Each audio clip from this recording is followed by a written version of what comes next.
இடம் பிடித்த ஒரு பெரிய ஒரு மார்க்க அறிஞர் அவர்கள்.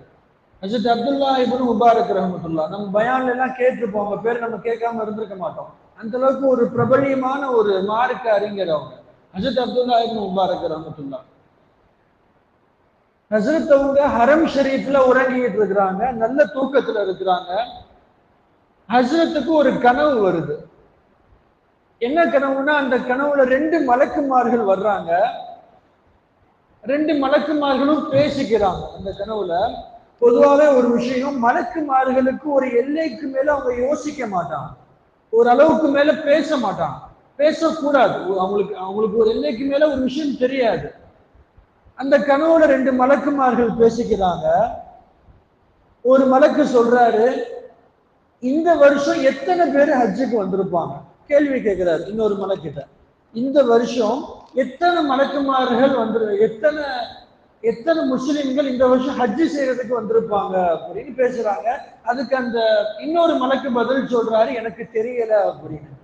அடுத்து கொஞ்ச நேரம் கழிச்சு அதே மலக்கு பதில் சொல்றாரு, இந்த வருஷம் 6 லட்சம் முஸ்லிம்கள் ஹஜ்ஜு செய்ய வந்திருக்கிறாங்க, 6 லட்சம் முஸ்லிம்கள் ஹஜ்ஜு செய்ய வந்திருக்கிறாங்கன்னு பதில் சொல்றாரு. அப்போ இந்த கேள்வி கேட்ட மலக்கு மறுபடியும் கேட்கிறாரு, அல்லாஹு அக்பர், 6 லட்சம் நபர்கள் ஹஜ்ஜு செஞ்சிருக்கிறாங்க, அதுல எத்தனை பேரோட ஹஜ்ஜ அல்லாஹ் ஏத்துக்கிட்டான்? எத்தனை பேரோட ஹஜ்ஜ அல்லாஹ் கபூல் ஆக்குனான்? எத்தனை பேரோட ஹஜ்ஜ அல்லாஹ் கபூல் ஆக்காம விட்டுட்டான்? எத்தனை பேரோட ஹஜ்ஜ அல்லாஹ் ஏத்துக்காம விட்டுட்டான்? எத்தனை பேரோட ஹஜ்ஜ அல்லாஹ் மறுத்துட்டான்? அந்த மலக்கு மறுபடியும் கேள்வி கேட்கிறான். ஏன்னா அவங்களோட கேள்வி என்னன்னா, எல்லாருமே ஹஜ்ஜுக்காக செலவு பண்ணிருக்கிறாங்க, எல்லாருமே உடலாலும் பொருளாலும் ஒரு தியாகம் பண்ணிருக்கிறாங்க, ஒரு செலவு செஞ்சிருக்கிறாங்க. அந்த 6 லட்சம் பேருமே இவ்வளவு ஒரு தியாகத்துக்கு மத்தியில எத்தனை பேரோட ஹஜ்ஜு மட்டும்தான் ஏத்துக்கப்படும் அப்படிங்கிற ஒரு அதிர்ச்சியான ஒரு கேள்வியை கேட்கிறாங்க. அதுக்கு அந்த பதில் சொல்ற மலக்கு சொல்றாரு, அது எனக்கு தெரியல அப்படின்னு. உடனே ஹஜ்ரத் அப்துல்லா இப்னு முபாரக் ரஹ்மத்துல்லாஹ் ஒரு அதிர்ச்சியோட, ஒரு கவலையோட, ஒரு வேதனையோட தூக்கத்துல இருந்து எந்திரிக்கிறாங்க. ஏன்னா என்னதான் இருந்தாலும் ஒவ்வொருத்தருமே அவ்வளவு செலவு பண்ணி போறாங்க, வைக்கிறாங்க. ஒருத்தரோட ஹஜ்ஜு ஏத்துக்கப்படலை அப்படின்னா அது எவ்வளவு பெரிய ஒரு ஒரு ஒரு வேதனை இல்லையா?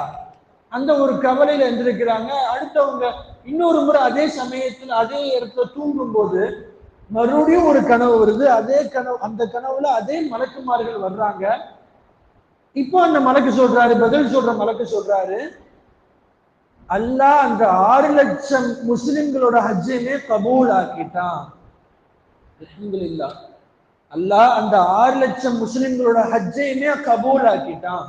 ஆனா அந்த அத்தனை பேரோட ஹஜ்ஜுமே கபூல் ஆனதுக்கு காரணம் ஹஜ்ஜே செய்யாத ஒரு மனிதர்.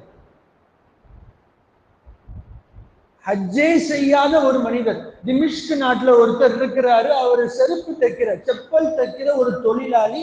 அவர் பேரு அலி இப்னு மோத்தன். அந்த ஒரு மனிதர், அவர் ஹஜ்ஜே செய்யாத ஒரு மனிதர்.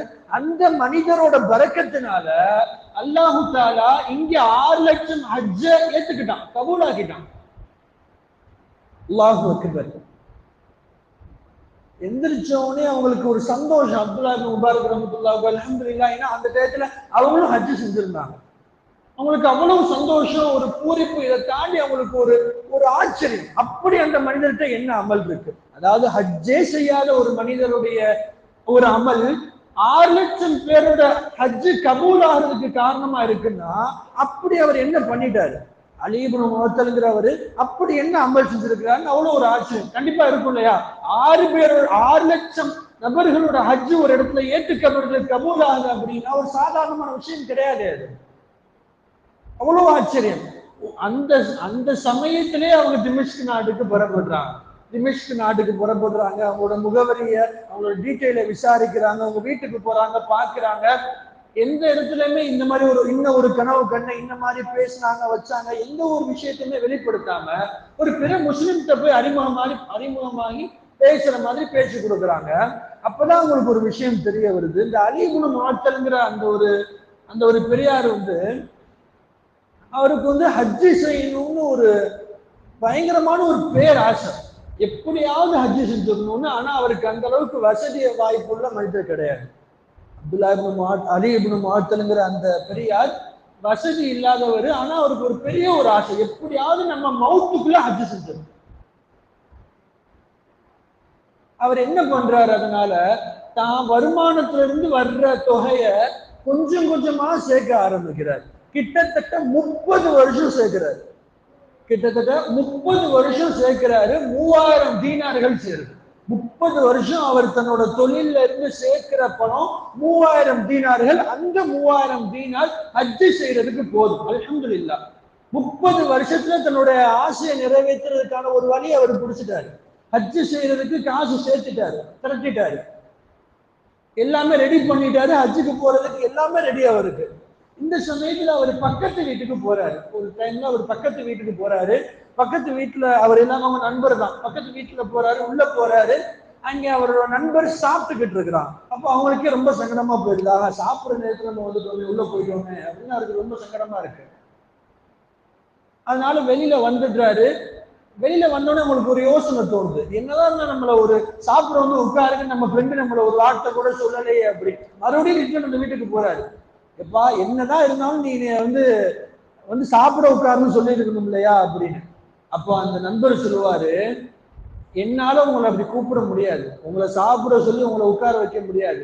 என்ன ரீசன், என்ன காரணம் அப்படின்னா, நான் என்னோட குடும்பத்தார்கள்லாம் 3 நாளா சாப்பிடாம இருந்தோம். 3 நாளா சாப்பிடாம இருந்தோம். எங்களுக்கு கடைசியா ஒரு இறந்து போன ஒரு கழுதை கிடைச்சது. இறந்து போன ஒரு கழுதை ஒண்ணு கிடைச்சது. அந்த கழுதையை தான் நாங்க அசைவமாக்கி நாங்க சாப்பிட்டுக்கிட்டு இருக்கோம். அந்த ஒரு சாப்பாடை உங்களுக்கு கொடுக்கறது ஒரு அவமரியாதையா பட்டுச்சு, அதனால உங்களை கூப்பிடலன்னு சொல்லுவாரு. வந்துருவாங்க, ரிட்டர்ன் வந்துருவாங்க. அப்போ அவங்களுக்கு மனசுல அவ்வளவு ஒரு பாரமா இருக்கும். நம்ம வீட்டுக்கு பக்கத்துல இருக்கிற அண்டை வீட்டார் எவ்வளவு கஷ்டத்துல இருக்கிறாரு. உடனே ஒரு முடிவு பண்றாரு, எதுவுமே யோசிக்கல, ஒரு பெரிய ஒரு முடிவு எடுக்கிறாரு. என்ன பண்றாரு அப்படின்னா, 30 வருஷமா சேர்த்த பணத்தை தன்னோட நண்பர்கிட்ட போய் கொடுக்குறாரு, தன்னோட அண்டை வீட்டார்கிட்ட போய் கொடுக்குறாரு. 30 வருஷமா தன்னோட கனவு, தன்னோட லட்சியம், தன்னோட ஆசைக்காக சேர்த்தாங்க 3000 தீனார தன்னோட அண்டை வீட்டாரோட தேவைக்காக கொடுத்துறாரு. தன்னோட அண்டை வீட்டார் அன்றாட வாழ்க்கைக்கே கஷ்டப்படுறாங்க அப்படின்னு அவங்களோட தேவைக்காக கொடுத்து முடிக்கிறாரு. இப்படிலாம் நடந்துச்சுன்னு தெரிய வரவும் அப்துல்லா முபாரக் ரஹ்மத்துல்லாஹ் கண்ணீர் விடுறான். அப்பதான் அது சொல்லுவாங்க, உங்க ஒருத்தரோட இந்த அமல்னால அல்லாஹ் அங்க 6 லட்சம் முஸ்லிம்களோட ஹஜ்ஜ கபூல் ஆக்கிட்டான். அல்லாஹு அக்பர். இதுல இருந்து நமக்கு தெரிய வர்ற விஷயம் என்ன அப்படின்னா, நம்மளோட நியத் சரியாயிருச்சு அப்படின்னா நம்ம ஹஜ்ஜே செய்யலாட்டியும் அல்லாஹ் நமக்கு அதுக்கான கூலியை கொடுத்துருவான். நம்ம கிட்ட சரியான நியத் இருந்துச்சு அப்படின்னா, இஹ்லாஸா நியத் இருந்துச்சுன்னா, நம்ம ஹஜ்ஜே செய்யலாட்டியும் அல்லாஹ் நமக்கு மிகப்பெரிய ஒரு கூலியை கொடுத்துருவான். நம்முடைய நியத் அல்லாஹ் கபூல் ஆக்கிடுவான். நம்மோட நியத்தே சரியாகாம, நம்மோட நியத்தே சரியில்லாம நம்ம ஹஜ்ஜே செஞ்சாலும் அல்லாஹ் தஆலா அதுக்கான நன்மையை கொடுக்க மாட்டான். நவுது பில்லாஹ், அல்லாஹ் பாதுகாக்கணும்.